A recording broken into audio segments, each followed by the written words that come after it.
हाँ जी, हमारे देश के 15वें वाइस प्रेसिडेंट चुने जा चुके हैं। ये हैं आपके हमारे देश के नए सीपी राधाकृष्णन साहब, हमारे देश के 15वें जो है वाइस प्रेसिडेंट। देखिए, इस चीज को हम लोग तह से समझेंगे कि वाइस प्रेसिडेंट का रोल क्या है, इस बार इनका इलेक्शन कैसे हुआ, ये किस पार्टी से बिलोंग करते हैं, क्या लाभ का पद होता है, क्या कोई गवर्नर पहले से, ये महाराष्ट्र के गवर्नर रह चुके हैं, क्या कोई व्यक्ति गवर्नर रह चुका है वो आपके उपराष्ट्रपति बन सकते हैं। हर चीज को समझेंगे, ये भी 10 मिनट के अंदर। तो चीजों को अच्छे समझने के लिए आप वीडियो में बने रहें, चैनल को सब्सक्राइब कर दें, लाइक कर दें और वीडियो को शेयर करना ना भूलेंगे, ताकि जितने भी आपके चीजों की जानकारी आपको पूरी तरीके से मिल सके। तो देखिए, हमारे देश के आपके नए बीपी यानी वाइस प्रेसिडेंट सिलेक्ट हुए हैं। ये एनडीए अलायंस से खड़े हुए थे, ठीक है। एनडीए जो आपके ग्रुप थे वहां से आपका ये इलेक्शन लड़े थे और ये जो है आपके मोर देन एक्सपेक्ट मार्जिन से, यानी जितना उम्मीद किया गया उससे ज्यादा में जीते हैं। अभी देखिए, एनडीए पावर में है। एनडीए जो आपका है, आपका बीजेपी लेड करता है,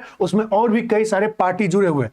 तो देखिए, इनका नाम जो है सीपी राधाकृष्णन साहब जो है, ये आपके नए वाइस प्रेसिडेंट बने हैं। और इनके जो आपके सामने जो इलेक्शन लड़ रहे थे वो थे आपके सबसे बड़े कंपटीटर सुदर्शन रेड्डी, और उनको जो है आपको हरा दिया गया है। और सीपी राधाकृष्णन साहब 452 वोट्स को सिक्योर किए हैं और जो है आपके रेड्डी साहब मात्र 300 आपके सिक्योर किए हैं।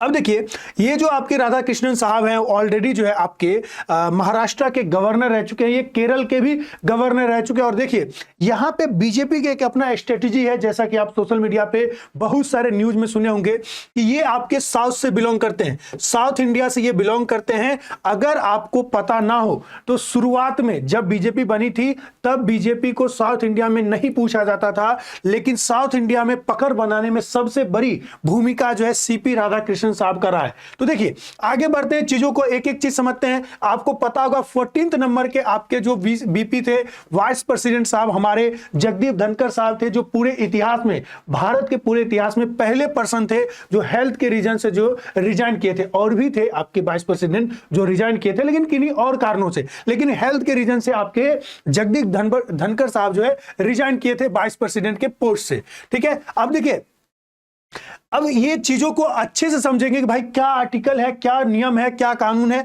अब ये आपको क्लियर दिख रहा होगा कि सारा चीज, जितने भी आर्टिकल है, अगर आप संविधान के आर्टिकल 63 को देखेंगे, आप पीछे बोर्ड पे भी लिखे हुए देख सकते हैं कि उसमें जो है एक पोस्ट के बारे में बताया गया है कि भारत में एक वाइस प्रेसिडेंट होगा, यानी उपराष्ट्रपति होगा, आर्टिकल 63 में। अब देखिए 64 क्या कह रहा है, राज्यसभा के ये आपके पदेन सभापति होंगे, यानी कोई भी व्यक्ति अगर उपराष्ट्रपति बने तो साथ साथ वो ऑटोमेटिक जो है राज्यसभा के भी सभापति बन जाएंगे। यानी वाइस प्रेसिडेंट जो होते हैं एक्स ऑफिसियो चेयरमैन होते हैं, किनके, राज्यसभा का। उसके बाद देखिए, अनुच्छेद 65 क्या कह रहा है, कार्यवाहक एक्टिंग प्रेसिडेंट, यानी प्रेसिडेंट को कोई भी दिक्कत हुआ, छुट्टी पे गए, तबीयत खराब है, आपका रिजाइन दे दिए हैं, या कुछ भी ऐसी समस्या हुआ कि राष्ट्रपति किन्हीं भी कारणवश से आप अपने पोस्ट को सर्व नहीं कर पा रहे, ड्यूटी नहीं कर पा रहे हैं, तो वहां पे जो है उपराष्ट्रपति ही आपके राष्ट्रपति बन जाएंगे, ठीक है। मेन काम उपराष्ट्रपति की यही है कि वो राष्ट्रपति की जगह पे काम कर सके, क्योंकि राष्ट्रपति का पद कभी भी खाली नहीं रहना चाहिए, ठीक है। उसके बाद आर्टिकल 66 क्या कह रहा है, चुनाव जो है आपका कैसे होगा, आपके संसद के दोनों सदनों, राज्यसभा लोकसभा के दोनों मनोनीत और जो है आपके क्या कहा जा रहा है, और निर्वाचित दोनों व्यक्ति इसमें शामिल होंगे। क्या अंतर है ये सब देखेंगे। देखिए, उपराष्ट्रपति का कार्यकाल आपका 5 साल का होता है, परंतु उत्तराधिकारी तक, यानी अगले जो है व्यक्ति आने तक, अगला जब तक चुन के नहीं आएगा तब तक वो अपने पद पे रह सकते हैं। आर्टिकल 68 क्या कह रहा है, पद रिक्त होने की स्थिति, अगर उपराष्ट्रपति का पद रिक्त होता है तो 6 महीने के भीतर चुनाव कराना अनिवार्य है, यह भारतीय संविधान में लिखा हुआ है। आर्टिकल 69 को देखें, इसमें आपका ओथ और अफर्मेशन है, यानी शपथ और गोपनीयता है कि भाई ये किस तरह के शपथ लेंगे। तो भाई आर्टिकल 70 में देखिए, राष्ट्रपति जो है आपका, ये आर्टिकल जो देखेंगे 69 जो क्या कह रहा है, शपथ जो है उपराष्ट्रपति किनके सामने शपथ लेंगे, उपराष्ट्रपति, यानी सीपी राधाकृष्णन साहब जो आज शपथ लिए थे 15वें वाइस प्रेसिडेंट के रूप में, कल वो आपके द्रौपदी मुर्मू, हमारे देश के जो राष्ट्रपति महिमा मैडम है, उनके सामने लिए थे। उसके बाद देखिए आर्टिकल 70 क्या कह रहा है, राष्ट्रपति के कर्तव्यों का निर्वहन, अगर प्रेसिडेंट नहीं है तो भाई राष्ट्रपति कर्तव्यों का निर्वहन कौन करेंगे, उपराष्ट्रपति करेंगे, ठीक है। चलिए अब देखिए एक एक चीज को हम लोग डिटेल्स में समझेंगे। देखेंगे उपराष्ट्रपति का चुनाव कैसे होता है। देखिए चुनाव का प्रक्रिया देखिए, वाइस प्रेसिडेंट का इलेक्शन जनता द्वारा नहीं किया जाता है, यह बात ध्यान रखिएगा। जिस तरह से हमारे देश में राष्ट्रपति जनता द्वारा नहीं चुना जाता है, उसी तरह वाइस प्रेसिडेंट भी नहीं चुना जाता है। यह एक इनडायरेक्ट टैक्स होता है, इनडायरेक्ट इलेक्शन होता है। टैक्स की बात नहीं कर रहे हैं हम लोग, यहां पे इलेक्शन की बात हो रही है। तो यहां पे इनडायरेक्ट इलेक्शन होगा, जैसे कि मान लीजिए हमने एमपी मेंबर ऑफ पार्लियामेंट चुना है, भारत की जनता डायरेक्ट चुनता है, हमने एमएलए को चुना है, तो ये सभी व्यक्ति जो है यहां पे आके फिर इनको चुनेंगे, यानी हमने जिनको चुना है वो उनको फिर चुनेंगे।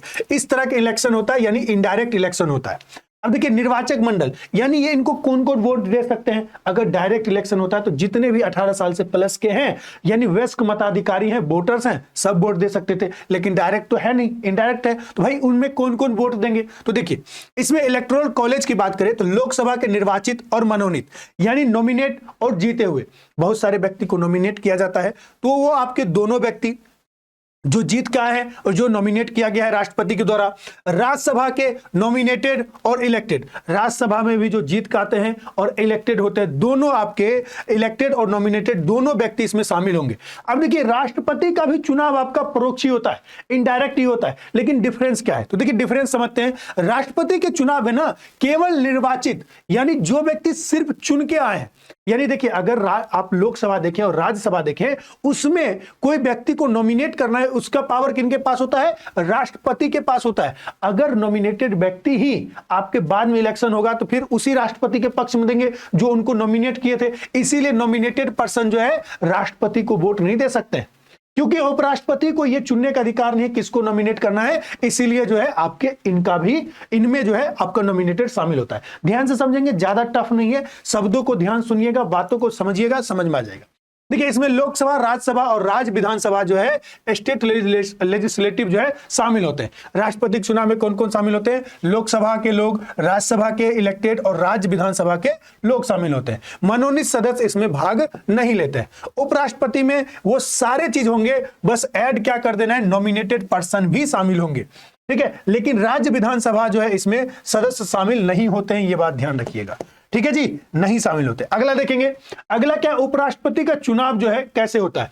चुनाव का तरीका जो है आपका एकल मत वाला होता है, जिस तरह से राष्ट्रपति का होता है, यानी सिंगल आपका ट्रांसफरेबल वोट सिस्टम होता है। और ध्यान रखिएगा इनका जो इलेक्शन होता है सीक्रेट बैलेट में होता है, ये बात हमेशा ध्यान रखना है, ठीक है। यह प्रक्रिया जो है आपके राष्ट्रपति के चुनाव प्रक्रिया से समान है। नामांकन की शर्तें कैसे, आप लोग देख रहे होंगे अभी बिहार में इलेक्शन हो रहा है, अभी और भी जगह इलेक्शन हो रहा है, तो वहां पे नामांकन की प्रक्रिया की बात सुनते होंगे। तो भाई वाइस प्रेसिडेंट के जो है नॉमिनेशन का क्या कंडीशन है।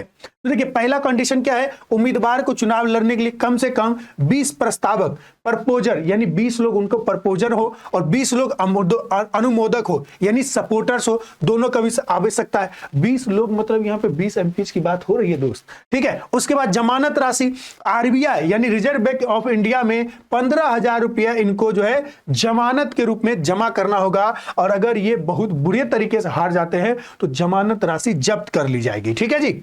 इस तरह की बातचीत होती है। उपराष्ट्रपति की भूमिका क्या होता है, रोल क्या होता है, मैंने आपको बताया कि ये एक्स ऑफिशियो चेयरमैन होते हैं राज्यसभा के। अगर कोई व्यक्ति उपराष्ट्रपति बना तो ऑटोमेटिक जो है राज्यसभा के भी सभापति बन जाएंगे, ठीक है। उपराष्ट्रपति के प्राथमिक कार्य जो है राज्यसभा की अध्यक्षता करना है, ठीक है। वो संचालन, कंडक्ट ऑफ बिजनेस, आपके मेंटेन ऑफ ऑर्डर और उसके बाद प्रोसीडिंग को चलाने के लिए जिम्मेदार होते हैं राज्यसभा में। और कार्यवाहक, मैंने जैसे कि बताया कि राष्ट्रपति की अनुपस्थिति में या फिर बीमारी, विदेश यात्रा, अगर वो इस्तीफा दे दिए या फिर अचानक किसी राष्ट्रपति का डेथ हो गया, जैसी सिचुएशन में उपराष्ट्रपति जो है एज ए एक्टिंग प्रेसिडेंट के रूप में काम करेंगे, यानी राष्ट्रपति के रूप में काम करेंगे।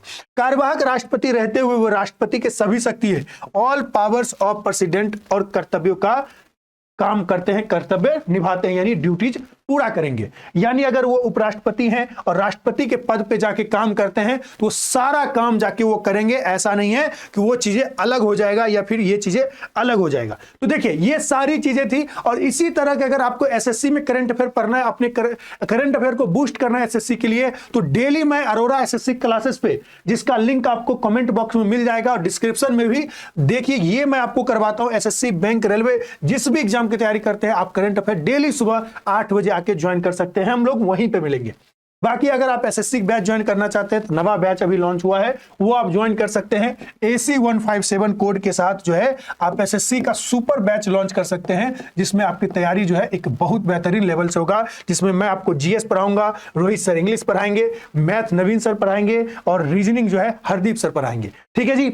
उसके बाद देखिए, आपको टेलीग्राम से चैनल से जुड़ना है तो आप टेलीग्राम चैनल से जुड़ सकते हैं। कोई भी डाउट, समस्या, कोई भी अपडेट आपको चाहिए आपको यहां पे मिल जाएगा, और ये इसका भी लिंक आपको डिस्क्रिप्शन में मिल जाएगा। मिलते हैं अगले किसी खास मुद्दे पे, बने रहिए और चैनल को सब्सक्राइब कर लीजिए। धन्यवाद।